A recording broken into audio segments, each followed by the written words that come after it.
Thank you, Castor.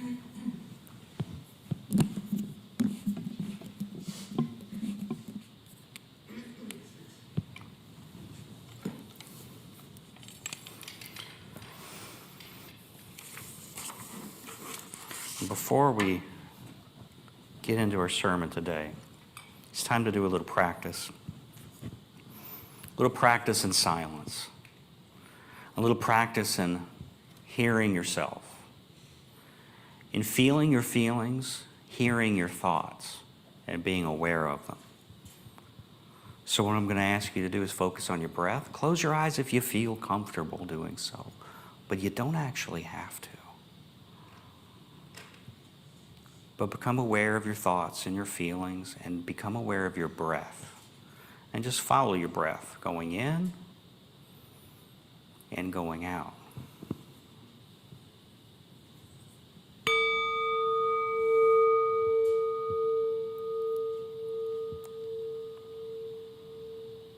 As your thoughts and feelings come and go, say hello to them.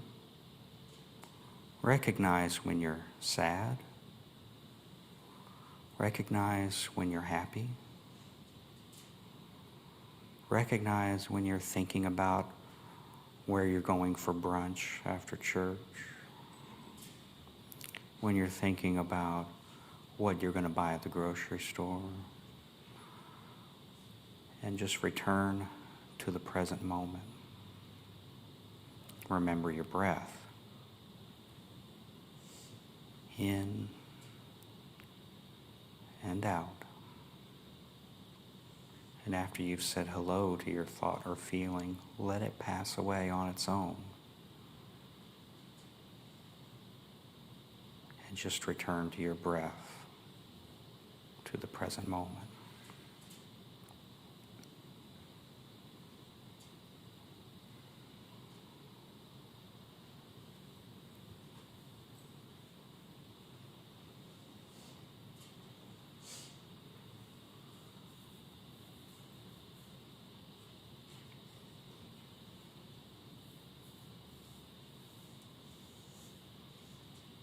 Recognize that all of your thoughts and your feelings are impermanent and they float away.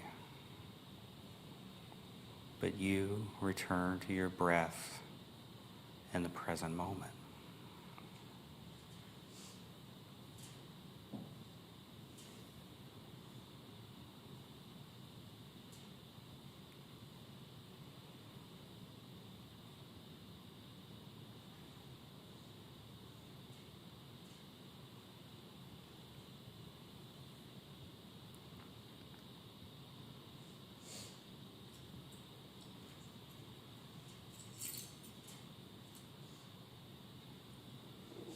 And when I ring the bell again,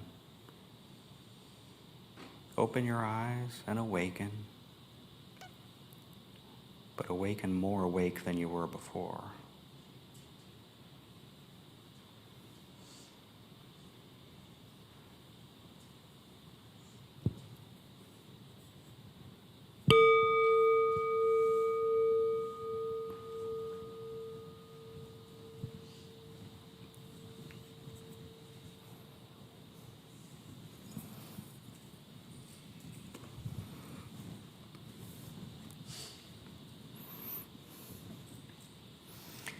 It's true, we have no cities on a hill here. I grew up in southern Indiana, which did have hills. And we called them knobs. It was the knobs. I lived up in those knobs. I lived on a hill. It was called Silver Hills, actually, was the name of the neighborhood that I lived in. It was on top of a forested hill. And if my memory serves right, there were a lot more trees there then than there are now when I drive through that neighborhood. If you visit the same neighborhood today, a lot of the trees that I played in and under and around are now gone. Cut down long ago because they were in the way in the yard or because they were a threat to the houses that they shaded maybe. I hurt myself on a lot of those trees, but I'm still sad to see them gone. In our yard alone, We had oaks, elms, pine trees, a magnolia tree, a mulberry bush, honeysuckles. Looking back, it kind of sounds like a botanical garden. And maybe it would have looked that way if the boy who lived there actually kept the lawn mowed like he was supposed to. In the backyard, there was a huge sweet gum tree. And it's the kind that drops those spiky little nuts that I call them gumballs, but I guess in different regions people call them different things. I loved walking on those things when they were big and when they were kind of dry and crunchy, but only with shoes on because they were spiky and they would hurt if you walked on them when you're bare feet. And even more, I liked throwing them at my friends. I'm pretending they were little grenades or something. And at some point, my aunt had the tree cut down. I don't know why. I was too young when it happened to really know, but it may have been because those little seeds were tearing up the yard or tearing up the lawnmower or whatever, or maybe because it wasn't healthy and it could have fallen on the house. I really don't know. But she didn't have the stump grinded. So in that yard, it left this big obstacle in the yard for that boy to mow around. And it was still like 2 or 3 feet off the ground. Of course, when I was a kid, I pictured it being like this high, but it was probably like, this. And which, of course, that just gave me a new form of entertainment with this big old stump that now served as a throne or a table or a stage or a platform to recklessly jump off of, or however else my imagination told me to use it. At the time, I thought I may as well get as much fun out of that tree as I could, because surely that stump is just going to die soon and crumble away, right? But that stump, it seemed, lived forever. Of course, what I didn't know at the time is that the roots of a tree run really deep and really strong. Even though all of the action we see from a tree happens above ground, the roots are actually the life of the organism. And even when you take that whole above ground section of the tree away, everything underneath still remains. It's still alive just below the surface, ready to reemerge at any time. Many of us who have tried to remove trees in our own yards have learned that it just isn't it isn't that easy to simply get rid of a tree. You have to deal with the roots properly to address the problem of the tree. Many of you maybe have had to have little spray that you go around and spray the roots up because little sprouts keep trying to come up, or the tree keeps trying to regrow from those roots. Last week, we started studying the Sermon on the Mount. This week, we have the first of a series of exhortations in which Jesus uses a rhetorical formula, almost like a Mad Lib. Those little things where you have like a paragraph and it has a bunch of blanks and you have to fill in the blanks to complete the story. Jesus' formula, which you will see repeated in the coming weeks, goes like this. It says, you have heard it said that blank, but I say to you blank. In each of these little formulaic sayings, Jesus challenges us to go a step further than what we've been taught, so that we can be better than the scribes and the Pharisees. And remember, the scribes and the Pharisees, even though they're often portrayed as kind of the bad guys in the gospel, it's not actually really the case. The scribes and the Pharisees were the most pious of the people at the time. That's who people would have seen as the most pious. These Mad Libs here that Jesus is going to be repeating over and over again is trying to get us to be even better than them. So the Mad Lib we read today says, you have heard it said to those of ancient times, you shall not murder. And whoever murders shall be liable to judgment. But I say to you that if you are angry with a brother or sister, you will be liable to judgment. And it goes on a little further than that, but I'm going to stop right there. I say to you, if you are angry with a brother or sister, you will be liable to judgment. Murder is wrong. Says that in the 10 Commandments, but it's more basic than that even, right? Because pretty much any culture around the world at any time in history, that rule's been true for them. It's pretty universal with some guidelines around it, perhaps for self-defense or for other reasons. That's just the basics, though, that murder is wrong. In fact, it is very much basic. It may be one of the most basic rules that is true in any society's legal or ethical system. Most of us can probably agree on that. I hope, anyway. But Jesus doesn't leave it there, does he? He tells us that if we harbor anger against another, we are already in trouble. We're already there. Even in the very thought of such a thing means that we're headed down the wrong road. Jesus is asking us to take a little step further and to examine our inner selves. That's what we practice when we ring the bell. We're practicing recognizing our feelings and our thoughts that usually just kind of come and go constantly underneath the surface. But we're learning to recognize them. Because Jesus knew that the manifestations of our behaviors have very deep roots. They typically start long before a behavior begins. The sprouts of violence are usually not spontaneous. Indeed, the roots of violent acts are often invisible, hidden beneath layers of soil, but without awareness of the roots, you cannot remove the tree. Jesus knew that we must learn to be mindful of our thoughts, feelings, and our inner processes in order to root out the sometimes dangerous roots below. Last week, I confessed my fondness for a certain little-known singer-songwriter named Bob Dylan. Well, I find myself back there again today.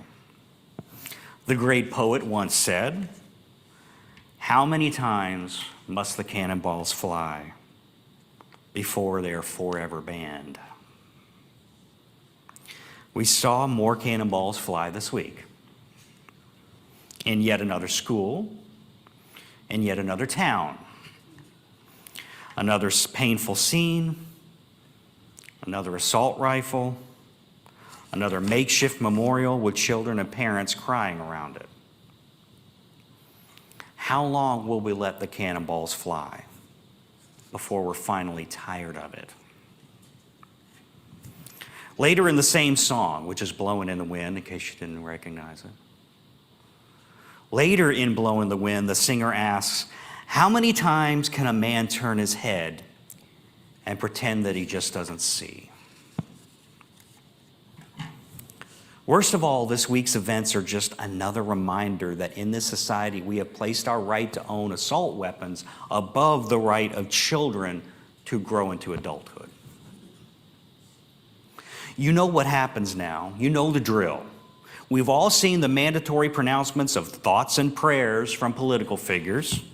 We've seen the social media arguments about gun laws and those kinds of things. We will now see what comes next, which is the unwillingness of leaders to actually act on their thoughts and prayers, and they will refuse to pass regulations to protect children or provide any kind of safeguards, and then we'll forget that this ever happened again, just like last time, and the nation will sit in a state of dormancy until the next tragedy. Again, Dylan goes on in the third verse to ask, and how many deaths will it take till he knows that too many people have died? Columbine, Sandy Hook, Uvalde, Chardon High School, Marysville Pilchuck High School, Townville Elementary, North Park Elementary, Freeman High School, Rancho Tehama Elementary, Aztec High School, Marshall County High School, Parkland High School, Great Mills High School, Santa Fe High School, Oxford High School, Perry High School, Covenant School, and a whole heck of a lot of others. Those are just a few that I picked out from a really long list. In 2020 and 2021, firearms was the leading cause of death in children 1 to 17. Among large and wealthy countries, the United States has the highest rate of death by firearm among children and teenagers, 10 times higher than the second country on that list. Dylan also asks in that third verse, how many ears must one man have before he can hear people cry? Jesus hears us cry. He hears the cries of children in their classrooms. He hears the crying of parents left to mourn. He hears the cries of teachers putting their lives on the line to protect students. Do you know what else he hears? This is the hard part for some of us. Jesus also hears the cries of children who suffer so deeply, with the roots of their suffering going so deep that we failed to uncover their pain, and who ultimately picked up a gun in their brokenness and took the lives of others. Jesus hears them too, because Jesus understands roots. Jesus knows that this didn't happen overnight. It took time to grow this tree of violence, and the wrong roots were watered in this young person's life. It's not murder that Jesus calls our attention to in the Sermon on the Mount. It's the patterns of thoughts and behaviors that allowed this to grow. And are so frequently warnings. There are so frequently warnings of this kind of behavior, of these dangerous roots of violence.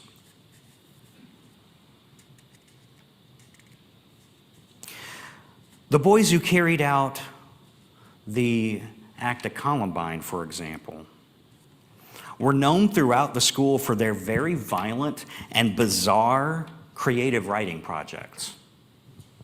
They were known by multiple teachers, both of them, for these very strange things. And they even made home videos of themselves with guns, shooting trees and other things, and acting out as if they were hitmen for the bullied children in their school.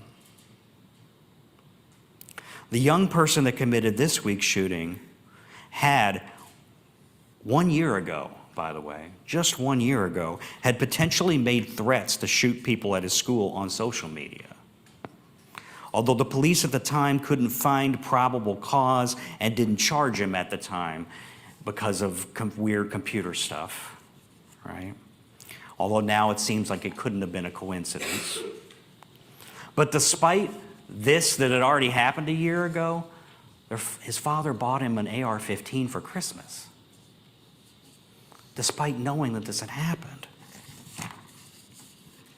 He also had a very troubled home life, which I won't get into now because the purpose of today isn't to discredit a family or degrade a family. My purpose is to point out that Jesus clearly tells us to pay attention to our inner thoughts and to our feelings and to take further steps, to go beyond just the basics, to go beyond the bare minimum and address the early steps that lead to such a tragedy. So why don't we help our young people get through those thoughts and feelings?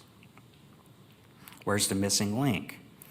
If he had potentially threatened to shoot up a school, then why did this kid have access to deadly weapons? If we had warning signs, then were there any counseling that occurred? Was there any kind of therapy that occurred? Someone had to know that he was angry. And if they didn't know, then why did we fail to know, to be aware that he needed help? And if we did know, then why did we fail to help him? The answer, my friend, is blowing in the wind. The answer is blowing in the wind. Now listen to those words. How many ears must one man have before he can hear people cry? How many deaths will it take till he knows that too many people have died? Those lines sound like they could come up straight out of Isaiah or Amos or Micah or the other prophets. All of our thoughts and prayers are just blowing in the wind. Unless we refuse to forget. Unless we take decisive actions to protect our children from firearms. Unless we take proactive and meaningful progress to make mental health counseling more common and ubiquitous and destigmatized. Unless we uncover the pain that our young people are feeling and pull it up by the roots. Do not forget. Don't get lulled asleep with a lullaby of thoughts and prayers. Oh God, keep us alert to the needs of our young people. Awaken us from our slumber so that we can go the extra mile for our children. May they come to us for help, and may we be always available to them for counsel, for comfort, and for love. God, keep us from falling asleep, lest the cries of our children awaken us again. Amen.